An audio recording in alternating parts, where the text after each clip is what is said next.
कैसे हैं आप सभी? मैं आशा करती हूँ आप सभी लोग स्वस्थ और प्रसन्न होंगे। आज हम हमारा पाठ विशेषण को पढ़ेंगे और समझेंगे। आइए इसे शुरू करते हैं।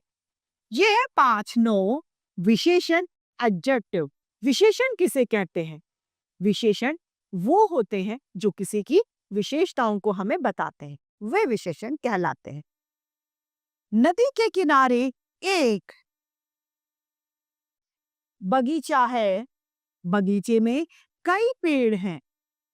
बगीचे के किनारे सुंदर फूल हैं। फूल लाल रंग के हैं। पेड़ पर जामुन के फल लगे हैं। जामुन काले रंग के हैं। जामुन मीठे हैं। यहाँ पर जो ये रंगीन शब्द दिए गए हैं, ये किसी की विशेषता बता रहे हैं। बगीचा एक है जो बगीचे की विशेषता है। बगीचे में कई पेड़ हैं या पेड़ों की विशेषता है। बगीचे के किनारे सुंदर फूल है, फूल का सुंदर होना फूल की विशेषता है। फूल लाल रंग के हैं या फूल की विशेषता। जामुन काले रंग के हैं, ये जामुन की विशेषता हो गई। और जामुन मीठे हैं, यह भी जामुन की विशेषता है। यहाँ दिए गए चित्रों में देखिए और अनुच्छेद को ध्यान लगाकर पढ़ने से अनुच्छेद में रंगीन जो छपे शब्द हैं, ये सभी शब्द संज्ञाओं की विशेषताओं को प्रस्तुत कर रही हैं। यानी हम कह सकते हैं जो शब्द संज्ञा या सर्वनाम के गुणों या दोषों को हमें बताते हैं, वे विशेषण कहलाते हैं। यानी विशेषता बताने वाले विशेषण होते हैं। विशेष्य किसे कहते हैं? एक होता है विशेषण, एक है विशेष्य।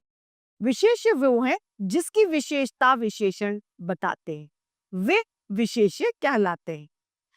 जिन शब्दों की विशेषता विशेषण द्वारा बताई जाती है, उन्हें विशेष्य कहते हैं। जैसे मीठा शब्द जामुन की विशेषता प्रकट कर रहा है, तो यहाँ पर जामुन क्या है? विशेष्य हो गई, क्योंकि जामुन की विशेषता है मीठा होना, तो विशेष्य यहाँ पर जामुन है। विशेषण को 4 भागों में वर्गीकृत किया गया, यानी विशेषण के 4 भाग हैं। गुणवाचक विशेषण, संख्यावाचक विशेषण, परिमाणवाचक विशेषण तथा सार्वमानिक विशेषण। सबसे पहला हमारा आता है गुणवाचक विशेषण। गुणवाचक विशेषण में हमें संज्ञा या सर्वनाम के गुण, दोष, आकार, अवस्था आदि का पता चलता है। आइए पढ़ते हैं। जो शब्द संज्ञा या सर्वनाम के रंग, रूप, गुण, दोष आदि को बताते हैं, उन्हें गुणवाचक विशेषण कहा जाता है। जैसे कि सुंदर लड़की, लड़की का सुंदर होना उसका विशेषण है। लाल फूल, फूल का लाल होना उसका विशेषण है। तथा मोटा लड़का, यहाँ पर सुंदर, लाल और मोटा शब्द किसी न किसी की विशेषता, रंग, रूप आदि का बोध करा रहे हैं, अतः ये गुणवाचक विशेषण के उदाहरण हैं। दूसरा है संख्यावाचक विशेषण। जो शब्द हमें संख्याओं का बोध कराते हैं, संख्याओं के बारे में बताते हैं, वे संख्यावाचक विशेषण कहलाते हैं। जैसे 4 केले, 3 आम, 3 तोते, 5 किताब आदि इसके उदाहरण हैं। इन शब्दों में 3, 4 और 5 लगातार शब्द हमें संख्याओं का पता करा रहे हैं, ये संख्यावाचक विशेषण कहलाते हैं। तीसरा है हमारा परिमाणवाचक विशेषण। परिमाणवाचक विशेषण के अंतर्गत हमें नाप तोल या फिर मात्रा का बोध होता है। जैसे 4 लीटर, 5 लीटर, 5 किलो, 5 मीटर कपड़ा आदि इसके उदाहरण हैं। यहाँ पर 2 किलो सेब, 3 लीटर तेल और 5 मीटर कपड़ा जो वाक्य है, यहाँ पर ये सभी परिमाण यानी मात्रा का बोध हमें करा रहे हैं, अतः ये तीनों परिमाणवाचक विशेषण के उदाहरण हैं।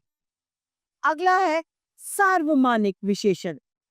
जिन सर्वनाम शब्दों को संज्ञा से पहले प्रयोग करके संज्ञा शब्द की विशेषता बताई जाती है, वे सार्वमानिक विशेषण कहलाते हैं। जैसे मेरा विद्यालय सुंदर है, उसकी बहन आ रही है, ये सार्वमानिक विशेषण के उदाहरण हैं। सार्वमानिक विशेषण के साथ ही पाठ समाप्त होता है। आइए इसे महत्वपूर्ण तथ्यों के साथ में संक्षेप में दोहरा लेते हैं। जो शब्द संज्ञा या सर्वनाम शब्दों की विशेषताओं को बताते हैं, वे विशेषण कहलाते हैं। विशेषण के 4 भेद होते हैं: गुणवाचक विशेषण, परिमाणवाचक विशेषण, संख्यावाचक विशेषण तथा सार्वमानिक विशेषण। जिन संज्ञा व सर्वनाम शब्दों की विशेषता बताई जाती है, वे विशेष्य कहलाते हैं। संज्ञा व सर्वनाम के गुण और दोष का बोध कराने वाले सर्वनाम गुण शब्द गुणवाचक विशेषण कहलाते हैं। तो इस तरीके से हमारा ये पाठ विशेषण एडजेक्टिव समाप्त होता है। मैं आशा करती हूँ आप सभी को यह पाठ भली-भांति रूप से समझ में आया होगा। आज के लिए इतना ही, फिर मिलते हैं। धन्यवाद।